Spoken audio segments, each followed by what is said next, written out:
आत्मा का स्थानीय पुत्र है और उसी के अंगों से उत्पन्न होने के कारण पुत्र के समान कन्या है। इसी से पिता के आत्मस्वरूप उस कन्या के विद्यमान होने पर पुत्र रहित मरे हुए पिता का धन पुत्रिका से भिन्न दूसरा कैसे ले हुए। ठीक है, यहाँ पे क्वेश्चन करा जा रहा है कि यार जब पिता से ही सब कुछ उत्पन्न हो रहा है तो जो अगर पुत्र मर जाता है तो मतलब उसका धन कोई पुत्री न लेकर कोई और कैसे ले। ठीक है, इसका जवाब मिलेगा हमें इसके आगे श्लोक में। नीचे करना।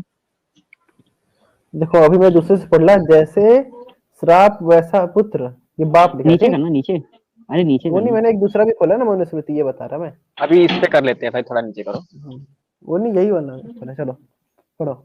ठीक है, ये देखो लिखा है, माता का जो धन है वह उसके मरने पर कुमारी का भाग है, उसमें पुत्रों का भाग नहीं है।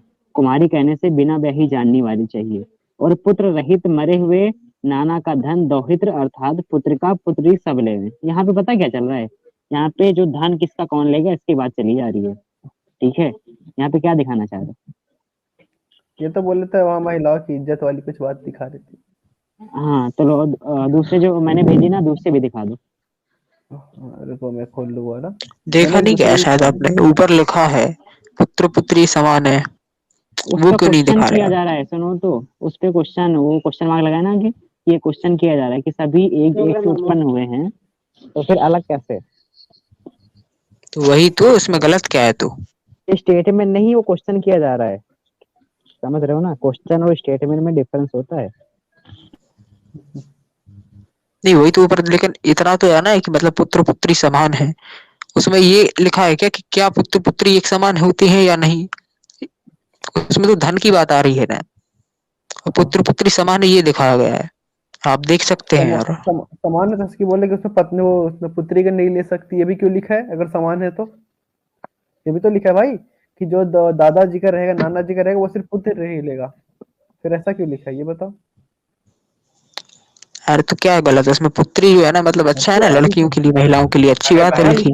दिखाना यार, दिखाना, वो जरा श्लोक दिखाओ जरा। सिर्फ पुत्र लिखा है, उसमें यही लिखा है कि मतलब एक ही पिता से ये दोनों जन्मे हैं, लेकिन हाँ अधिकार पुत्र का ही है, दोनों एक साथ पैदा हुए, दोनों एक ही। हाँ वो नहीं, देखो उसमें पुत्र बड़ा दिखाया है ना, पुत्र ही सब ले। अब बताओ ऐसा क्यों लिखा है? तो भेदभाव तो कर ही दिया ना कि जो बेटा है वो भाई वो ये बड़ा तो है, ये हुआ ना बेटी यार, छोटी है। मैं दोनों को समान भी मानता और उनके साथ भेदभाव भी करता हूँ ना, ये तुम्हें दोगला हुआ ना। अगर भाई समान मानते हो तो दोनों को बराबर धन दो ना, पुत्र पुत्री को। यहाँ पे फिर ये चलो दूसरा ट्रांसलेशन भी दिखा रहा हूँ, दूसरी मनुस्मृति से, शायद इसमें गलत लिखा हो जो भी भेजा। खोल रहा मैं, उसमें मिल जाएगा खोल के बगल में। खोल दो, दिखा दो भाई के बाद। अच्छा इसके बाद कौन सा था, 356 है, उस पे भी चलेंगे। आज भाई की पूरी चिंता दूर हो जाएगी। 130 जैसे लोग पता है, जो लोग व्हाट्सएप यूनिवर्सिटी पे मिले हैं, ठीक है, वो सारे आज के बाद रेफरेंस में नहीं देंगे। ये लो भाई 130 सेम टू सेम, ठीक है। ये 133 ऊपर करना ऊपर। हाँ ये तो 130 ऊपर है ना। हाँ ठीक है। पुत्र पिता की आत्मा है, पिता की। अरे एक व्यक्ति पढ़ो यार। ठीक है मैं पढ़ रहा हूँ। पुत्र पिता की आत्मा है और जैसा पुत्र है वैसी ही पुत्री भी है। आत्मस्वरूप उस पुत्री के वर्तमान रहने पर दूसरा संपत्ति को कैसे लेगा। ठीक है, यहाँ पे क्वेश्चन पूछा जा रहा है कि यार जब दोनों एक ही से उत्पन्न हो रहे हैं, ठीक है, दोनों में आत्मा एक ही है, ठीक है, एक ही पिता से उत्पन्न हो रहे हैं, तो फिर भी अगर पुत्र मर जाता है तो उसका धन पुत्री ना लेकर कोई और कैसे लेता है। ठीक है, क्वेश्चन किया जा रहा है। यहाँ पे वो एक समान है वो नहीं बोला जा रहा है, यहाँ पे बोल रहे हैं एक ही से उत्पन्न हुए हैं, ठीक है ना।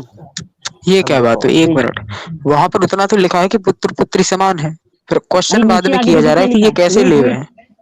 हाँ तो पुत्र फिर कैसे ले रहा है बताओ, उसमें पूछा जा रहा है कि पुत्र कैसे ले रहा है, उतना तक तो सही है ना। नहीं अरे मैं बताता हूँ, धन कोई और कैसे ले रहा है। हाँ, वो यही कह रहे हैं कि ये दोनों तो एक ही समान है, पुत्र ले ले तो बेटी का कोई बात नहीं, वो तो एक ही समान है ना। वो ये कह रहे हैं कि मक्खन लगा रहे हैं कि बेटी आप एक ही हो, अपने भाई को दे दो, ये बात है ये यहाँ पर। जैसे कि आप अपने भाई को दे रहे हो वो मतलब आपका ही है। हाँ है ना, ये बात है भाई। देखो नीचे क्या लिखा है, देखो आगे लिखा है ना कौन किसको किसका मिलेगा का ही भाग होता है, ठीक, तथा पुत्र ही नाना के सब धन को दौहित्र। दौहित्र यानी कि यहाँ पे पुत्र है, यानी मेल की बात हो रही है, ठीक है। हाँ, वचनानुसार पुत्री का की गई पुत्रिका की गई कन्या का पुत्र ही प्राप्त करता है, ठीक है। यहाँ पे मेल की बात करी जा रही है, नीचे करना, सब धन मेरे ले रहा है, नीचे करना, ठीक है। नाती ही दूसरे पुत्र के नहीं रहने पर पिता का भी सब धन प्राप्त करता है, वही अपने पिता तथा नाना के लिए ही पिंड देवे। अब समझो, ठीक है, अगर किसी जो पिता है उसके कोई संतान यानी कि पुत्र नहीं है, मतलब पुत्री हो मैटर नहीं करता, पुत्र नहीं है तो उसका धन कौन लेगा? उसका नाती। समझ रहे हो ना, पुत्री को नहीं देकर उसका धन उसके नाती को दिया जा रहा है। तो समझ में आ रहा, दिमाग में बातें जा रही, किस प्रकार की समानता की बात करी जा रही है। भाई क्या बोल समझे रहे हैं? सनातनी भाई? ऊपर का तो देखा है ना पहले, अनबायस्ड होके ऊपर लिखा है कि समान है। एक्सेप्ट करके जाना आज। हाँ चलो हैं? दिखा दो, इनकी तसल्ली करा दो यार। ऊपर तो लिखा है ना कि समान है वो। ऊपर क्या लिखा है? दिखा दो यार, दिखा दो हाँ, यार। लिखो, एक श्लोक से क्लियर नहीं होता, पूरा कॉन्टेक्स्ट पढ़ना पड़ता है। देखो यहाँ पे क्या लिखा, पिता पुत्र पिता की आत्मा है और जैसा क्या गलत पुत्र है है तो वैसे इसमें? ही पुत्री भी है। इसमें गलत क्या है? पिता पुत्र की आत्मा है, क्या गलत है इसमें? आप इसमें गलत नहीं, आगे देखो ना, उसी सेंटेंस में, उसी देखो क्या लिखा है, आगे क्यों भाग रहे हो? आत्मा पहले स्वरूप इसका आंसर उस दीजिए ना पुत्र आप। के वर्तमान अरे रहने मेरे पर। भैया, एक स्टेटमेंट कब होता है? एक स्टेटमेंट जब पूरा सेंटेंस कंप्लीट होता है तब होता है, ठीक है। आधा स्टेटमेंट पढ़ के आधा उसको पढ़ के जज थोड़ी नहीं कर सकते, बोलोगे। उसमें क्या बात करी जा रही है। मतलब इतनी भी नॉलेज नहीं है ना, पहले स्टेटमेंट इतना पूरा का पढ़ते हैं आंसर ना तो तब दे दो कंक्लूजन यार। निकालते हैं। इसका आंसर दो कि ऐसा क्यों लिखा है, अगर आपके अच्छा भाई अनुसार ये वो बताओ, विरोधी ऐसे है बोला तो। जाए कि तुम मरे हुए यार मैंने अभी दिया कुत्ते था। को देखते हो, तो क्या तुम मरे हुए ऐसे बोलेंगे, क्या तुम मर जाओगे? ये बताओ। भाई एक बार करना, सुनो 129 ना, सुनो श्लोक ना भी भाई, दिखाना भाई जरा। सुनो। नहीं नहीं, ये देखो ऐसे बोलते हैं ना, तुम मरे हुए, ठीक, उसके बाद बोलते हैं कुत्ते को देखते हो, मतलब तुम मर गए हो, इसका मतलब है? हाँ ये तो ये मतलब बताओ, शब्दों इसका को मतलब तुम मर गए बदला जा सकता है ना इस तरीके के। हैं? अब पूरा मतलब स्टेटमेंट तुम तो मर आगे गए भाई पीछे हो। पढ़ जब के। स्टेटमेंट पढ़ोगे हाँ तभी जाके पता चलेगा ना पूरा। अब एक आधा स्टेटमेंट पढ़ के आप जज नहीं कर सकते ना उसने क्या बात करी है। भाई इतना कॉमन सेंस रखते हैं ना। उसके बाद देखो भेदभाव भी किया गया ना, जैसे कि मतलब अगर कोई पिता है, ठीक है, उसका पुत्र अगर उसकी मृत्यु हो जाए या फिर नहीं है तो उसका जो धन है, जो संपत्ति है, वो उसकी पुत्री नहीं लेगी, उसका कौन लेगा? नाती लेगा। समझ रहे हो ना, नाती को दिया जा रहा है, पुत्री को नहीं। तो ये क्या है, भेदभाव है या फिर क्या? तो अच्छाई क्यों नहीं दिखाना चाहते? ऊपर लिखा है एक समान है, अरे पिता वो पुत्र की आत्मा है, स्टेटमेंट तो पूरा करो, पुत्र वहां पे पिता की क्वेश्चन आत्मा, किया जा रहा है इस टाइप की कि बातें आ रही है ना। दोनों एक ही इसका पिता आंसर क्यों नहीं देना पिता चाहते से आप? अरे भाई अरे वहां भाई पे लिखा बोल है तो रहे हैं कि आधा दोनों स्टेटमेंट एक से ही कैसे पिता से उत्पन्न समझोगे? हुए हैं, दोनों एक ही पिता से उत्पन्न हुए हैं, लेकिन फिर भी जब पुत्र मर जा रहा है, ठीक है, तो उसके ना रहते हुए उसका धन पुत्री को ना मिलकर किसी और को कैसे मिलेगा? ठीक है, ये क्वेश्चन किया जा रहा है।